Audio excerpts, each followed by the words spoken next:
മലപ്പുറം വേങ്ങര ടൗണിൽ പൊടിശല്യം രൂക്ഷമായതിനെ തുടർന്ന് വ്യാപാരികളും യാത്രക്കാരും ദുരിതത്തിൽ. വികസന പ്രവർത്തനങ്ങളുടെ പേരിൽ വെട്ടിപ്പൊളിച്ച റോഡ് സമയബന്ധിതമായി പണി പൂർത്തിയാകാത്തതാണ് പൊടിശല്യത്തിന് കാരണമായത്. നാട്ടുകാർക്ക് മാസ്കുകൾ വിതരണം ചെയ്ത് വെൽഫെയർ പാർട്ടി പ്രതിഷേധിച്ചു. കുടിവെള്ള പദ്ധതിക്കും കേബിളുകൾ സ്ഥാപിക്കാനുമായി വെട്ടിപ്പൊളിച്ച റോഡ് മാസങ്ങളായി പൊടി നിറഞ്ഞ നിലയിലാണ്. വേങ്ങര ടൗണിലൂടെ യാത്ര ചെയ്യുന്നവരും വ്യാപാരികളും വിദ്യാർത്ഥികളുമെല്ലാം പൊടിശല്യം കാരണം പൊറുതിമുട്ടിയ അവസ്ഥയിലാണ്.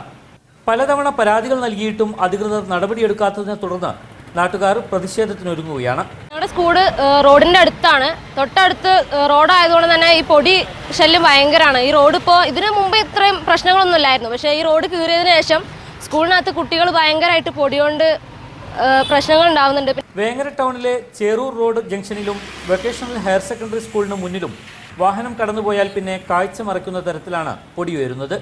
പൊടിശല്യം വ്യാപകമായതോടെ ക്ലാസ്സിലിരുന്നുള്ള പഠനവും പ്രതിസന്ധി തീർക്കുകയാണ്. എല്ലാ ടൈമിലും ഞങ്ങൾക്ക് ജനലൊക്കെ ക്ലോസ് ചെയ്തിട്ട് അങ്ങനെ ഇരുട്ടിൽ ഇങ്ങനെ ഇരുന്നിട്ട് പഠിക്കേണ്ട ഒരു അവസ്ഥയാണ്. അപ്പോൾ ഞങ്ങൾ വിചാരിക്കും, ഞങ്ങൾ എക്സ്പെക്ട് ചെയ്യണ ഒരു ആക്ഷന് ഇവിടുത്തെ അതോറിറ്റി എടുക്കും എന്നുള്ള ഒരു ഇതിലാണ് ഞങ്ങൾ സ്റ്റുഡൻസ് ഉള്ളത്. 2 വർഷത്തിലധികമായി ജലനിധി കുടിവെള്ള പദ്ധതിക്കായി വെട്ടിപ്പൊളിച്ചിട്ട റോഡ് എത്രയും വേഗം റീടാറിംഗ് നടത്തി ജനങ്ങളുടെ ദുരിതമകറ്റണമെന്നാവശ്യപ്പെട്ട വെൽഫെയർ പാർട്ടി പ്രതിഷേധ പ്രകടനം നടത്തി.